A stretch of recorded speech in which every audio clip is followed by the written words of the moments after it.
Welcome to our channel. ఈ మధ్య కాలంలో చాలామంది ఫేస్ చేస్తున్న సమస్య అండి ఇది. చాలామంది బయట కూడా చెప్పుకోలేరు. సమస్య ఏంటంటే అంగస్తంభన సమస్య. ఈ సమస్యకి అలోవెరా అరటిపండు జ్యూస్ చాలా చక్కగా పనిచేస్తుంది. ఈ జ్యూస్ మీరు రెగ్యులర్గా తీసుకోవడం వల్ల ఈ ప్రాబ్లం నుంచి బయటపడవచ్చు అంటున్నారు వివాహ భోజనంబు చెఫ్ యాదగిరి గారు. అసలుకి ఈ జ్యూస్ మనం ఎలా ప్రిపేర్ చేసుకోవాలి, ఎప్పుడెప్పుడు తీసుకోవాలో తెలుసుకుందాం. నమస్తే సార్. నమస్తే అండి సార్. ఈ మధ్య అంటే వాళ్ళు చెప్పుకోలేరు సార్ ఈ ప్రాబ్లమ్ని.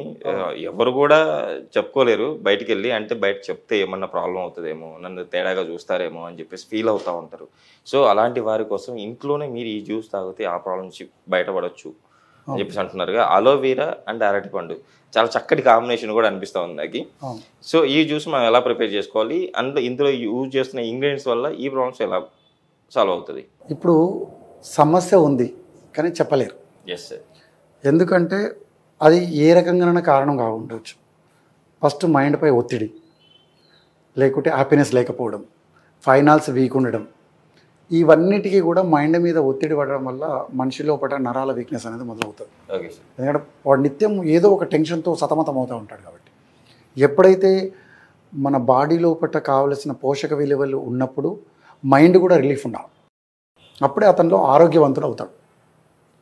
లేదు ఏదో ఒక ఒత్తిడి, ఉదయం నుంచి సాయంత్రం దాకా ఉద్యోగ ఒత్తిడి, మేనేజర్ ఒత్తిడి, భార్య ఒత్తిడి, అత్తమామల ఒత్తిడి, పిల్లల ఒత్తిడి, లేకపోతే ఇంకేదో సమ్ టెన్షన్, ఏదో ఒక సమస్యతో మనల్ని మైండ్ను సతమతం చేస్తున్నప్పుడు అతను ఆటోమేటిక్గా తెలియకుండానే బాడీలో ఉన్న నర్వస్ అన్నీ కూడా వీక్ అయిపోతాయి. ఆ వీక్ అవ్వడం వల్ల మనం ఏదైతే సెక్స్లో పాల్గొనాలనుకున్నప్పుడు అది మనము అనుకున్న దానికంటే కొంచెం మనకు వీక్ అయిపోతూ ఉంటాం. కాబట్టి వాళ్ళందరికీ కూడా ఏంటంటే ఆ సమస్యల నుంచి బయటపడాలంటే మనం ఇప్పుడు నేను చూపించబోయే ఈ జ్యూస్ వల్ల అలోవెరా, అరటిపండు, జీడిపప్పు, తేనె, పాలు కావాల్సిన పదార్థాలు చూసాం కదా. ఇప్పుడు తయారు చేయ విధానం చూద్దాం. Okay sir. ఇక్కడ అరటికాయలో బాగా పొటాషియం ఉంటుంది. Okay sir. అలోవెరాలో మనం చెప్పాల్సిన అవసరం లేదు. దీంట్లో షుగర్ పేషెంట్ కాడ నుంచి మొదలుకుంటే అలోవెరా ఒక ఆయుర్వేద పెద్ద మెడిసిన్. ఇంట్లో ఇంటి ముందర ఆలాడేస్తాం లేదా ఇంకోటి వేస్తాం, కానీ దీన్ని ఏ రోజు పొరపాటున మనం తీసుకోం. అంటే పనికొచ్చే వస్తువులు మనం ఎప్పుడు పక్క సెల్ఫ్లో పెడుతుంటాం, తీయదు. పనికిరాని అన్నీ కూడా మన బాడీలోకి పంపించుకుంటుంటాం తెలిసి తెలియక. అది రకరకాల అనారోగ్యాలకు గురవుతుంటుంది. ఇంటికాడ ప్రతి ఒక్కరింట్లో, ఈరోజు సిటీలో కూడా ప్రతి ఒక్కరింట్లో మేడ పైన అలోవెరా చెట్టు ఉంది, కానీ దీన్ని ఎంతవరకు వాడుతున్నాం?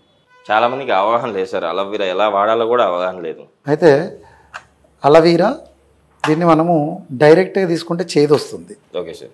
దీన్ని మనం ఏంటంటే విధంగా కట్ చేసుకొని, ఓకే, దీన్ని మనము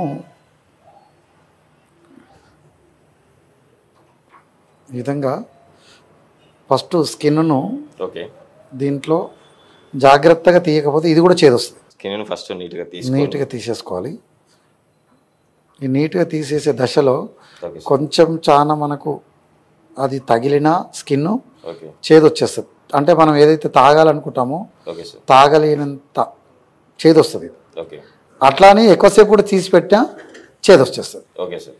అంటే తొందరగా దీన్ని తీసేయడం, తొందరగా మనము మిక్సీలో వేసుకొని జ్యూస్ చేసుకోవడం.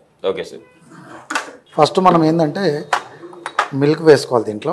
Okay sir. కాసి చల్లార్చుకొని పెట్టుకున్న మిల్క్. ఓకే. అదేవిధంగా దీన్ని మనం ఇలా కట్ చేసుకొని, అలోవెరా కొంచెం తీసుకుంటే సరిపోతుంది సార్, ఒక చిన్న ముక్క. ఓకే. అంటే ఎక్కువగా తీసుకోవడం వల్ల మీకే చేదు వచ్చి తాగలేరు. Okay sir. అంటే కొంతమంది అలవాటు ఉన్న వాళ్ళు తాగొచ్చు, తాగే వాళ్ళు ఎక్కువ తీసుకోవచ్చు, తప్పేం లేదు. Okay sir. ఈ విధంగా మనము కట్ చేసుకొని అలోవెరాను, ఈ అలోవెరాని ఈ విధంగా కట్ చేసుకొని మనం నీట్గా, ఓకే, ఎంత అవసరం ఉంటే అంత. Okay sir. ఒకవేళ ఎక్కువగా తీసుకొని చేదును ఇష్టపడే వాళ్ళు ఉన్నారంటే ఎక్కువ తీసుకోవచ్చు, తప్పేం లేదు సార్. మనం ఒకప్పుడు పూర్వకాలంలో చూసేవాళ్ళం, ఎవరికి ఈ సమస్య ఉండేది కాదు.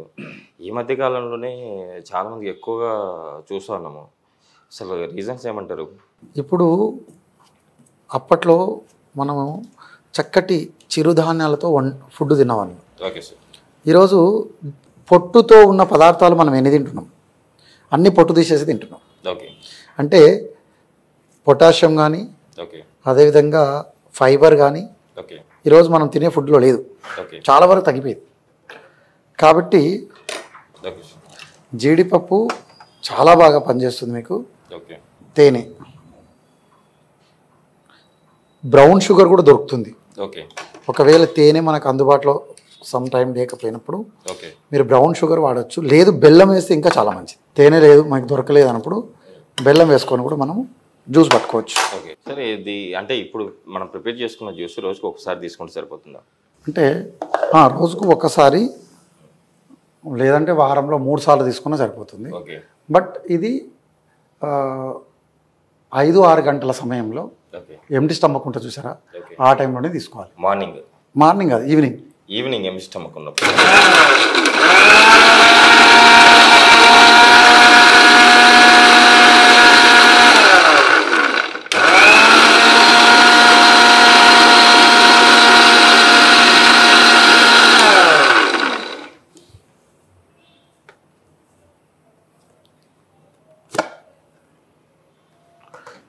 ఇట్లా మనము ఈవినింగ్ ఎంటీ స్టమక్ ఉన్నప్పుడు తీసుకుంటే దీన్ని కూడా మొత్తం మ్యాష్ కాకుండా ఓకే కొంచెం కచ్చగా పచ్చగా ఉంటే తాగుతూ ఉన్నప్పుడు మధ్యన అది ఉంటే అటు రుచికి రుచి, మనకు తీసుకున్న తర్వాత రిజల్ట్ కూడా మీకు చక్కగా కనబడుతుంది.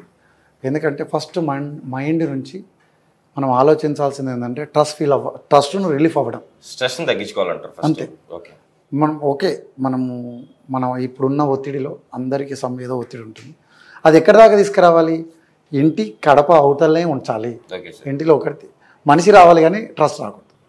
అలా వెళ్ళినప్పుడు ఇంట్లోకి వచ్చినప్పుడు పిల్లల మీద ఆ ఒత్తిడి పిల్లల మీద చూపిస్తాం, లేదా భార్య మీద చూపిస్తాం, లేకపోతే తల్లిదండ్రుల మీద చూపిస్తాం. అక్కడ దాన్ని వదిలేసి వచ్చినాం అనుకోండి, ఇంట్లో ఆప్యాయతగా ఉన్నప్పుడు మన మైండ్ ఫ్రీనెస్ అవుతుంది. అలాంటి మనము ఈ ఒత్తిడిల నుంచి కొంత బయటపడితే అద్భుతంగా మనము ఇది ఏదైనా సరే ఒక మెడిసిన్ తాగుతున్నాం అన్నప్పుడు దాని ఎఫెక్ట్ అనేది 50% పనిచేస్తే మనలో కూడా మార్పులు 50% రావాలి. అప్పుడే అది 100%గా పనిచేస్తుంది. చెఫ్ చెప్పారు కదా, మేము తీసుకున్న దాంట్లో మేము స్ట్రెస్ అయితే ఫీల్ అవుతాం కానీ రిజల్ట్ రాలేదంటే నా తప్పు కాదు. మీరు దాన్ని ఆచరించే విధానంలో మనం తీసుకుంటున్న రిసీవింగ్, చిన్నగా ఏదో డ్యూటీలో ఏదో ఒక మాట అంటాడు, దాన్ని మనం ఇంటికి వచ్చినా కూడా దాన్ని వదలం, దాన్ని మోసుకొని వస్తాం. ఆ ఒత్తిడిని మనము ఫీల్ అవుతూ ఒక బడన్గా దాన్ని ఇంటికి మోసుకొని వచ్చి నైట్ పండుకున్న తర్వాత కూడా మధ్యరాత్రిలో ఉలికి పడతాం. అది మళ్ళీ రిమైండర్స్ ఉంటుంది మన మైండ్లో. అంత మైండ్ను డిస్టర్బ్ చేస్తుంటుంది ఒక చిన్న ఆలోచనలను ఫస్ట్ వదిలేయడమే నేర్చుకోవడానికి ఒక పెద్ద యోగం చేయాలి. ఆ వదిలేయడం అనేది ఎప్పుడైతే నేర్చుకుంటామో మన ఆరోగ్యంతో పాటు మన బాడీలో ఉన్న నర్వస్ అన్నీ కూడా ప్రకంపన జరిగి హెల్తీగా ఉంటాం. ఓకే సార్, మీరు చెప్పినట్టు వాళ్ళ స్ట్రెస్ను తగ్గించుకుంటూ ఈ జ్యూస్ని రెగ్యులర్గా తీసుకొని, లేకపోతే వీక్లీ 3 times తీసుకొని వీళ్ళు అంగస్తంభన ప్రాబ్లం ఉన్న వాళ్ళు ఆ ప్రాబ్లం నుంచి బయటపడతారని ఆశిద్దాం సార్. నిజంగా ఈరోజు మన ప్రేక్షకులకి ఇంత మంచి రెమెడీ చెప్పినందుకు థ్యాంక్ యూ. ధన్యవాదాలండి.